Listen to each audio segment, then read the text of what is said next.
Hello, welcome to the WATSNEX podcast. Today we welcome Josh Mann, COO of Larta Agency. Our conversation is entitled Bridging Science and Commerce, Harnessing AI for Longevity Innovation.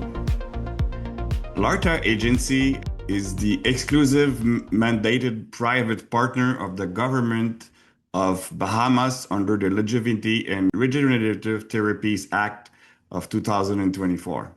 I just spent 9 years at Quiagen and has led commercial operations at companies spanning genomics, precision oncology, gene sequencing, and AI-assisted medicine.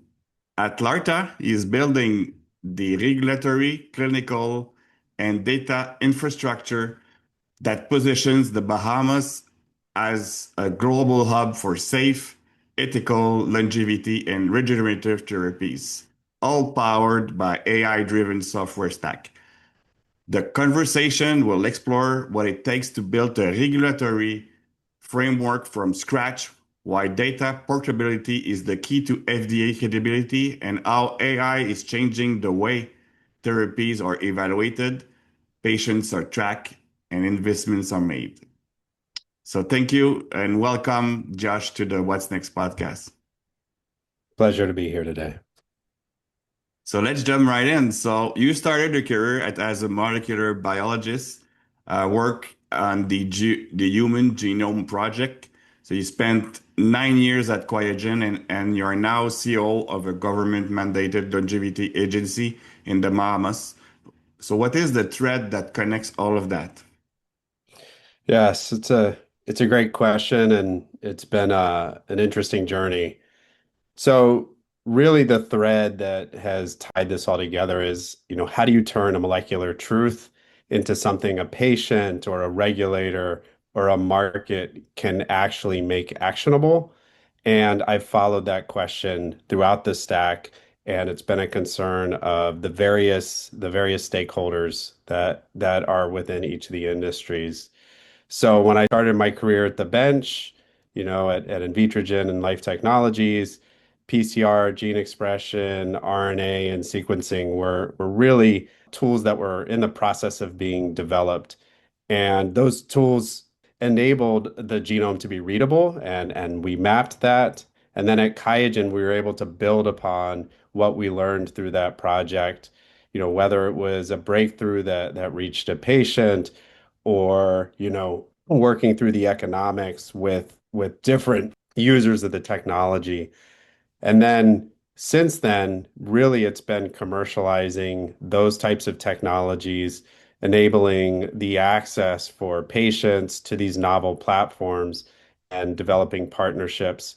And then now through this regulated environment and building this new novel regulatory framework, it's taking this whole system, this whole category of tools and technologies and therapies and diagnostics, and then putting it in within a framework that regulators and a data infrastructure that the field and therapies operate on. So every step has been really the same move in a higher impact scale, from making one molecule measurable to making a platform commercial, making a whole category of medicines governable, that regulators and patients and companies can trust throughout that process.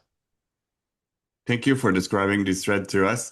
And so, as we were saying, you transitioned from the bench to the commercial side fairly early. So, what made you realize that science alone was not enough, and that the commercial and operational side of life sciences was where you wanted to be? Yes. So, when I was at the bench, and even since transitioning to commercial roles outside of the bench, I've partnered and worked alongside a number of brilliant scientists. And one of the challenges that I've seen and experienced over the course of the years is there's really breakthrough sciences that's taking place, discoveries that are being made, new commercial applications for technologies, and bridging that gap from a biomedical center or from a lab that may be somewhere in the world to actually being utilized in a clinical environment or some type of commercial capacity. Many of these technologies either never see the light of day or there's a lag of 10 to 15 years. And that really motivated me throughout the course of my career, to do what I can do uh, to to to make these technologies available to the patients that can benefit from them from a diagnostic or a therapeutic perspective. And I've really maintained a close relationship with the science and the scientists. And so I try to think of it as I didn't move away from the science. I moved to the component of the system where good science actually gets to the patients, and kept my lab coat with underneath my suit, so to speak. Now that's really nice. Thank you. And so before you were at Larta, you were CCO at GenCove, VP at Sophia Genetics, and VP at Twin Strand Biosciences. So each of those companies was at the frontier of genomics and AI-assisted medicine. So what patterns did you see across all three that convinced you that AI was not just a hype in life sciences? Yeah, so each of those companies and technologies were really at the forefront of the industry at that point in time. And the challenge wasn't really, can we generate the data? It was, how can we mine the data? How can we interpret the data fast enough and consistently enough to make it actionable? And, we'll take Sophia Genetics as an example. So Sophia was one of the trailblazers in applying AI to multi-omics data, primarily genomics data, and making it reproducible, democratizing data-driven medicine. And that bottleneck was removed for primarily oncologists who were able to leverage the power of genomics to provide the best cutting edge care to patients. And then at Twin Strand, we developed a high resolution technology, sequencing technology, and there was a tremendous amount of data that was generated. And again, the challenge wasn't the data generation, it was the interpretation of that data and make it reproducible, and actionable. And the same value proposition, same challenge, and same ability to make that data interpretable at GenCove as well. So, throughout all of these companies and technology platforms, the pattern was very similar. It was removing the bottleneck, which was really the data interpretation, and that's where AI continues to be a differentiated use case within the genomics industry. Thank you. So now let's switch to building LARTA and the regulatory innovation from scratch.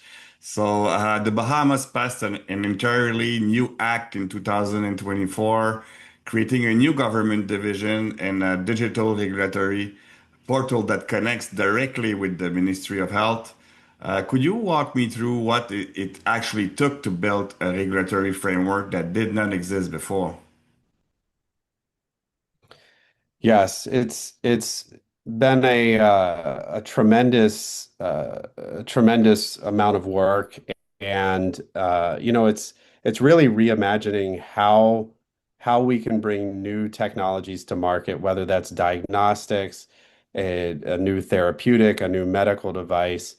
And, if we had a blank slate, how could that be done? And first, it was developing a private-public partnership, working closely with the government, with the regulators. We are a part of that ecosystem. However, we're not the regulators, and so we are working on operationalizing and executing what was passed through the government as regulation.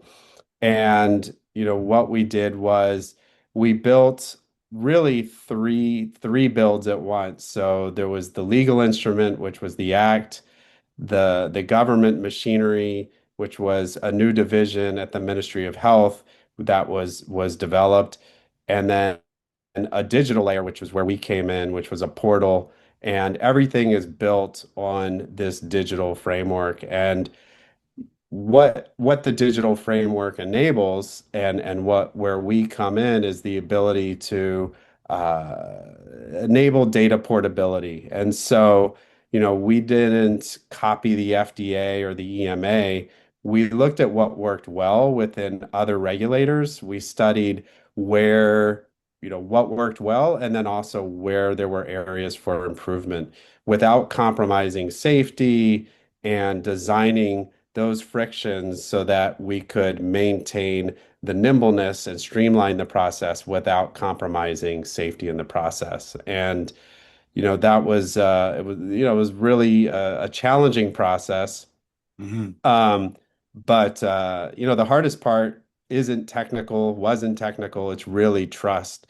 And so, that's trust from the government, it's trust from companies who we collaborate and partner with. And then I'd say most importantly, it's trust from patients who will be benefiting from the therapies that are coming through this ecosystem. So, we really weren't writing a rule book or a playbook.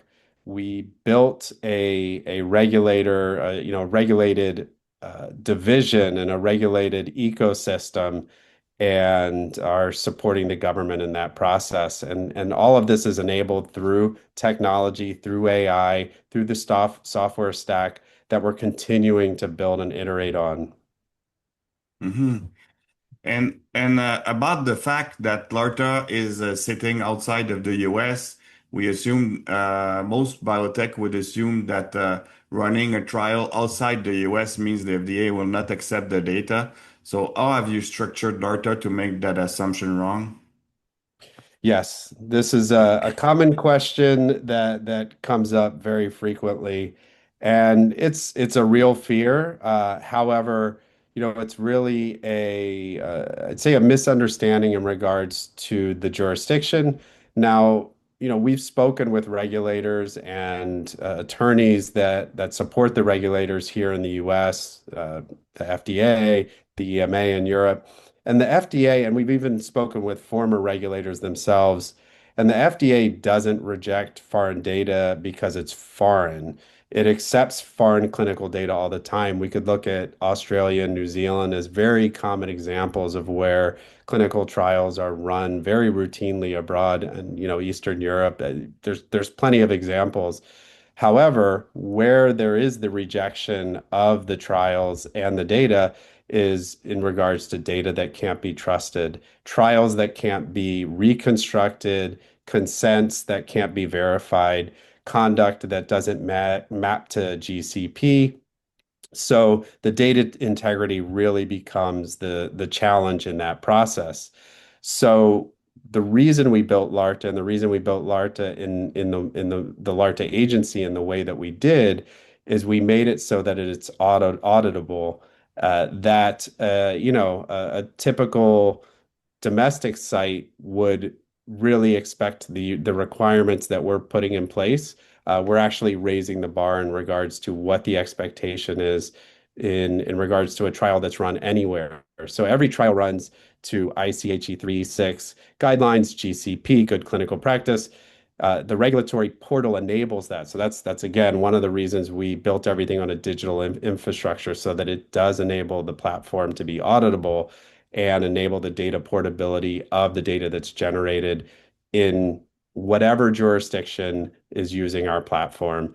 So the regulatory portal captures the submission, the protocol, the full audit trail, and everything's timestamped so that a reviewer can reconstruct and review exactly what happened and when, all the way down to the lot of the therapy that's being deployed.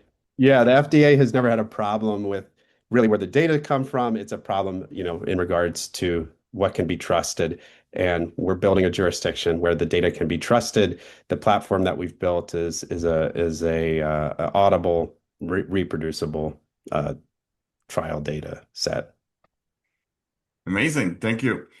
Sure. And you are exclusively mandated by the government of Bahamas, but you are also a private agency. So how do you manage the tension between being a public partner and running a commercially driven operation?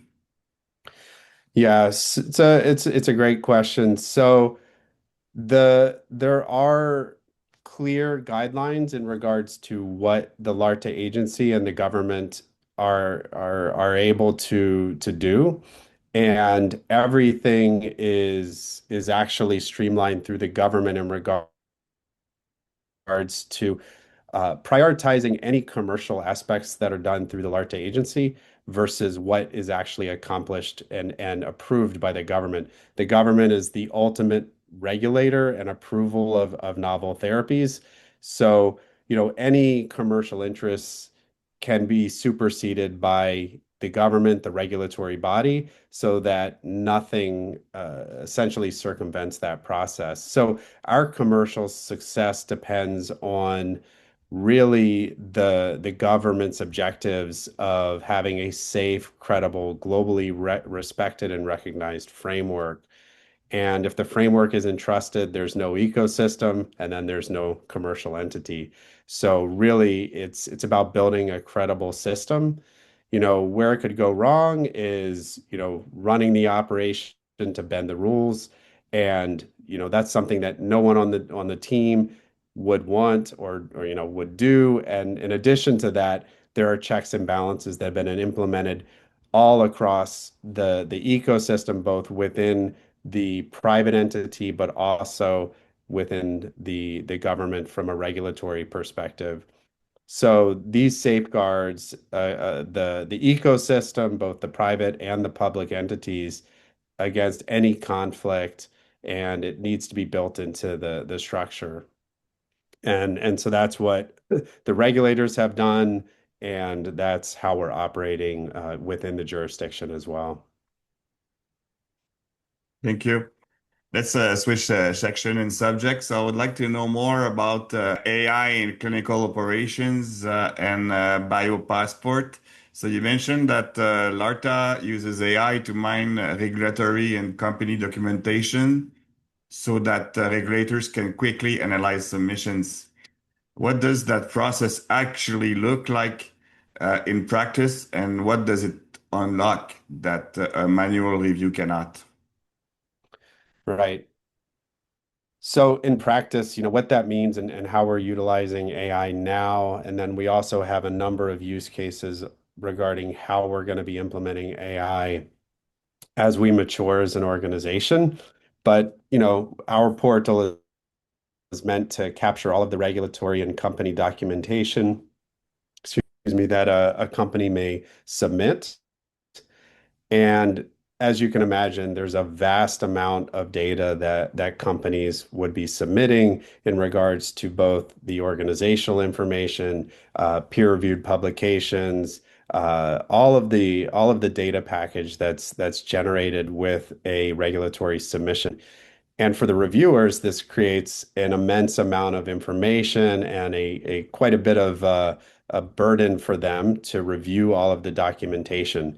Now, they perform a very thorough documentation. However, where AI comes in to streamlining this process and enabling them to, quickly deny something or if there's any issues in regards to safety, that's where the AI comes in. So it structures and index all of the data that comes through the ecosystem, extracts the claims and the evidence behind each therapy or technology that's coming through the ecosystem, cross-checks internal consistencies and inconsistencies, and then a human reviewer is able to recheck everything and then confirm everything that's submitted throughout that process. And what it unlocks is both speed as well as consistency. It essentially standardizes the review process and also maximizes the speed in which a review can be analyzed and again rejected or moved forward through that review process. So it removes the variability that humans may introduce into that process before a reviewer even steps into that process. So it standardizes the process and standardizes the interpretation, and kind of goes back to the red thread of looking at the different types of challenges of genomics technologies where, the challenge was not the data generation, it was the interpretation of the data. And it's very similar here within this component of our ecosystem. So the manual review is one expert's attention on their best day. However, AI is always operating as a reviewer on their best day and has that expert's attention to detail on every page, every time. So it doesn't replace the reviewer. It's another tool in their tool belt and ensures that nothing reaches them, the reviewer, the regulator, unchecked. Hmm. You also built a nice feature around what you call the biopassport, so that patients' data travels with them regardless of where they go. So, for example, if a patient receives a stem cell therapy in Nassau and then goes home to Dallas or London, what happens to their data and their outcomes tracking? Yes. So, we utilize both a digital clinical trial management platform as well as other tools that complement the clinical trial management platform that we've developed. And the premise is, even if an individual moves around the US or moves from country to country or receives some type of therapy from country to country, it's a very fragmented and siloed process. And, typically if we see a specialist or a doctor from one location to the next or one country to the next, it's a burdensome process as well as a challenge in ensuring that all of that data, all of one's medical history is communicated to the treating physician. And so what this enables is at any point in time, a treating physician and a patient will have access to all of their most recent and up-to-date medical information so that the physician can provide the best care possible. And this includes, any supplements that an individual might be on. If someone travels to the Bahamas for a therapy that may not be within a US or European system, all of that data is captured so that the treating physician, wherever that physician is located, can provide the best and most accurate care to those patients. So, and I'll maybe to expound on that a little bit more, Hmm. if a patient from the US travels to the Bahamas for treatment, they go home, all of that treatment data would typically and normally disappear. And it's the same for a US patient traveling to Europe under normal circumstances.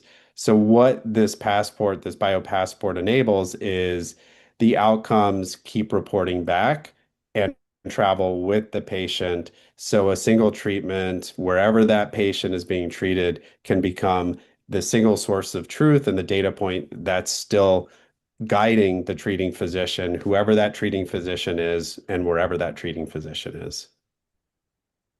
Great. You said something I found interesting as well, that most companies you work with are only tracking phenotypic data, but Larta is pushing toward molecular level biomarker tracking and companion diagnostics. What does going to that molecular level unlock that a standard clinical trial cannot see? Yeah, so phenotypic data typically provides visibility to what happened and, the patient felt better or the tumor shrank or a biomarker may have moved. However, molecular data really provides a more sophisticated and more accurate understanding of why and for whom. So there's responders versus non-responders, and much of that is usually determined at a molecular level. And so it's really the difference between the anecdote and the mechanism of action. So, what we want to be able to do is use molecular data to really have a firm understanding of not only if something works, that it worked, and why it worked. So, and a molecular signal can move months after a scan or symptom does. And as we follow this multi-omics approach, we can understand if therapies are working, if they're failing, and also who the responders and non-responders might be. So that's incredibly valuable information for patients, but also for the companies developing these therapies. And we see a number of therapies that fail that may be targeting the wrong patient population. And that's where a good companion diagnostic thesis can be really rolled out, tested, and then determine and be predictive of the benefits of both the molecular diagnostic as well as a therapy. So you're working with gene therapy companies like cancer therapy companies, neurodegenerative disease companies, metabolic health companies. How does a single regulatory framework accommodate that range of therapeutic areas without losing the rigor? Yes. So, the regulatory body has a team of indication, so disease as well as therapy specific experts that then analyze a potential applicant. Now, this is also, again, where taking a molecular approach to tracking responders versus non-responders from a molecular perspective is incredibly important. So the biomarkers need to be associated with the type of disease that's being treated, or if somebody's healthy, we also want to understand what's happening at a molecular level to optimize one's health. And so those can be specific to gene therapies versus a metabolic disease, therapy. And so the standard regulatory law with risk tiered pathways, and we're applying the same principle, just built a little bit more streamlined and a little bit of a flatter organization. So rigor comes from the backbone of being non-negotiable. So in regards to flexibility, we're flexible in regards to the types of companies we're coming through the ecosystem, as long as that phase one clinical trial is there, and we have one backbone, we have many modules that fit into this backbone as you described, and the safety and the data integrity never deviate. And the endpoints and my biomarkers are then customized to the types of therapies that come through the ecosystem so that we understand if something is working and to whom it's working and how well it's working, how effective it is. hmm And I'd like to switch a different segment about your investment fund and the AI-driven due diligence services that you are offering. So, as I was just saying, Lartar has a fund that uses AI to analyze clinical data from trials running through your ecosystem to determine which companies may warrant investment. You are simultaneously the regulator, the operator, and a potential investors. How do you manage those different hats and roles? Right. Yeah, so one component that's worth clarifying is the LARTA agency is not the regulator. The regulator is the government body, the Ministry of Health, and they approve or deny every submission. And so there's a very clear line between what the work that they perform and what we do. We operate as a CRO. One example of a similar type of infrastructure that we could point to in the US might be a company like Flagship Pioneering, who operates as an incubator, an accelerator, a CRO to a certain degree with shared resources, which we have. Um, and then they also invest in the companies in which operate within their framework. And so, without being the regulator, we support the regulator, we support the companies, but we never operate or approve or deny any company. So the insights that we identify through the trials that we're running can influence what where an investment might be made. Again, the investment component of our business model is arm's length, so it's a separate entity, a separate body, and others are able to participate in that as well. So we work with a variety of investors who are interested in the model and the type of therapies that we're working with. And we can learn using AI and other technologies to determine what where the most promising therapies and diagnostics are coming from. And through having these series of firewalls, it maintains really a well-balanced and cohesive ecosystem without losing credibility or having any leaks, so to speak, in the system. And one of the biggest challenges in early stage biotech investment is the leap from preclinical to clinical. So how is Larta using real clinical data to de-risk that decision from for investors, including yourselves? Yes. So that is one of more novel components to what we're doing. So we don't perform any preclinical work within the ecosystem.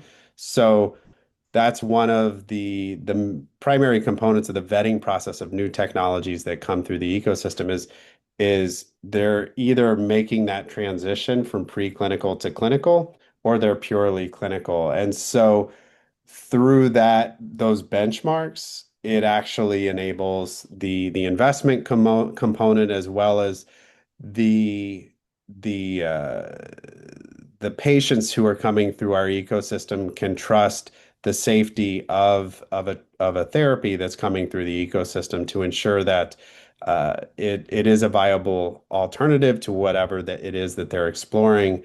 And in some cases, from an investment perspective, for investors who are looking at therapies that are coming through the ecosystem, this is really an early perspective in how an asset will be performing clinically.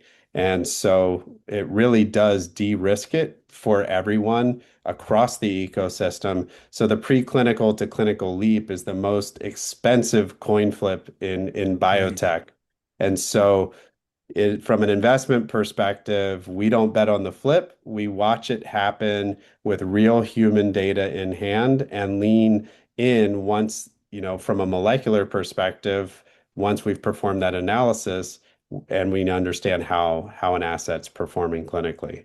You also advise multiple family offices on evaluating therapeutics and diagnostics.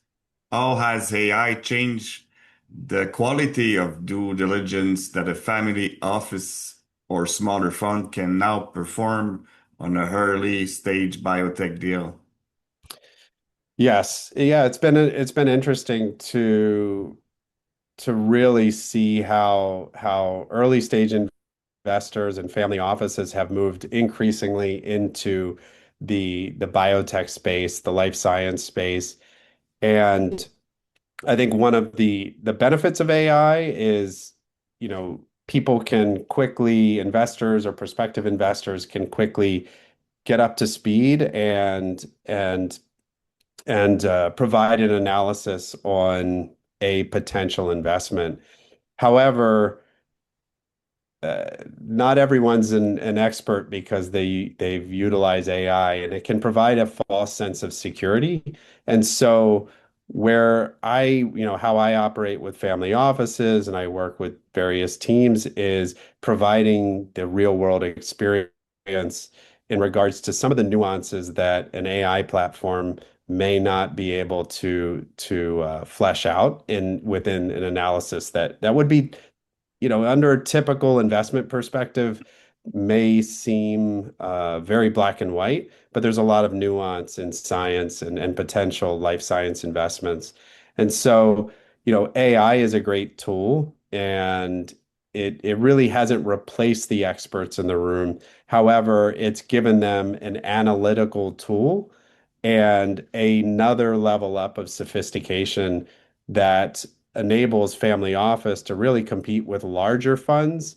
However, the recommendation I make to the family offices I work with is not allowing AI to augment any judgment and really to question a deal and how to question a deal and deal flow. It's been an interesting evolution. We're transitioning to our last segment of the podcast for today. So you mentioned that you target 5 to 10% patient growth month over month in the companies you partner with. What needs to be true in the next 12 months for Larta to hit those numbers? Yes. Well, first and foremost, we need therapies that are legitimate, that are safe, and have them coming through and bringing their technologies through the ecosystem. And the therapies that are being brought through the ecosystem, there needs to be a relatively large addressable market, and that's where patients need to be coming routinely and regularly to be treated to continue that growth. And then credibility. We really need to ensure that what we're building is a credible ecosystem, that each facet reinforces each other within the ecosystem. And then next, we need supply. So we need to make sure that we have more therapy developers who have good manufacturing processes that follow uh, good clinical practice, and that's a component of what the regulators are looking at in regards to how they're approving a technology, and that the data is FDA respected or EMA respected, so that we really have that data portability. And all of these reinforce each other to ensure that we continue to grow. So, the numbers that were provided aren't necessarily a marketing target. They're more of an aspiration, and they're definitely reinforced as part of the flywheel that we've developed. So every therapy attracts patients, every attract patient enables the next therapy to be easier to be validated. And then the data compounding is what actually drives that increased growth and also brings new investors in who will invest in these companies, which will also secure the growth within the ecosystem. And so, really my role is to ensure that we can absorb that growth, we can continue that growth, and do that safely and without compromising any level of validity or safety and efficacy in that process. Mhm. Assuming Lartar is successful in building what you're trying to build at the moment, what does the global landscape for longevity and regenerative medicine look like in 10 years? And where does the Bahamas sit in that picture? Yeah, you know, we work we work globally with jurisdictions around the world as partners and collaborators, as well as physicians and companies that are based globally, including the US, Europe, Asia. And, ideally, these therapies are become more mainstream. We enable access to the average individual who is looking to access these types of technology, whether it's to treat an advanced disease or use them preventatively to maximize their health span. So, we want to pair speed and credibility, and then enable the data portability so that that's become part of the norm for technologies that are coming to places like the Bahamas. And we want to be one of the leaders in this space, and have a portfolio of technologies that patients can trust and really be used to maximize their health span, and ideally save people's lives who may not have any other options.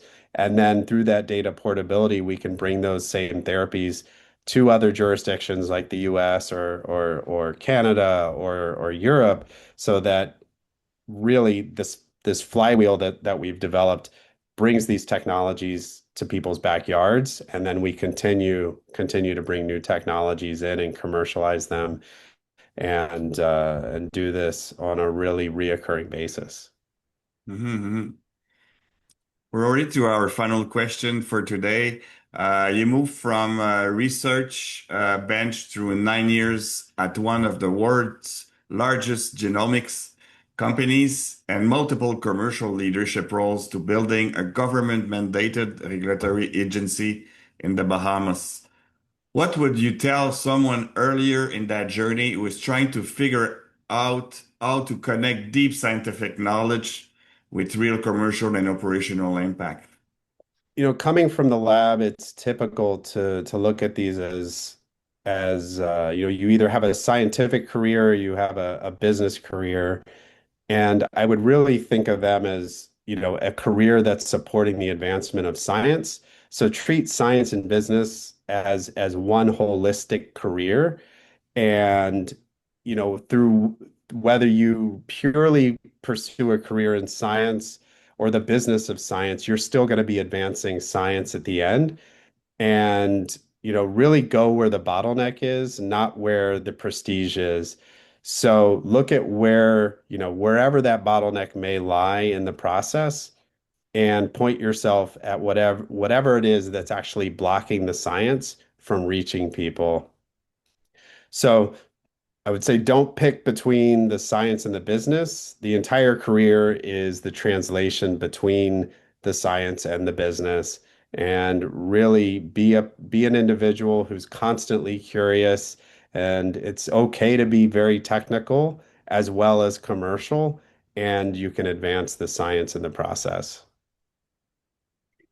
Thank you so much, Josh, for joining us today at the What's Next podcast. What I take, I really enjoy and took a lot from how you've been using AI into these very complex and challenging spaces of the life sciences in regulatory and clinical space, and especially in a foreign country as well that leads and manages clinical trial for US. So if our audience wants to learn more about LARTA and want to contact you, how can they do that? Yeah, so they can either email me at josh@larta.health or feel free to reach out to me on LinkedIn. And I'm happy to speak with whoever is interested. Good. And if our audience wants more information, could you please provide them your website address? Sure, it's www.larta.health. Thank you. So, if you found that episode interesting, please don't hesitate to follow us. We will provide our different social media links in the footnotes of the podcast. Until next time, stay curious, and you may look at our different podcasts and solutions on the watsnexbiopharma.com, WATSNEX biopharma.com. Until next time, have a great day. Thank you, Josh. Thank you, Pascal. Appreciate it.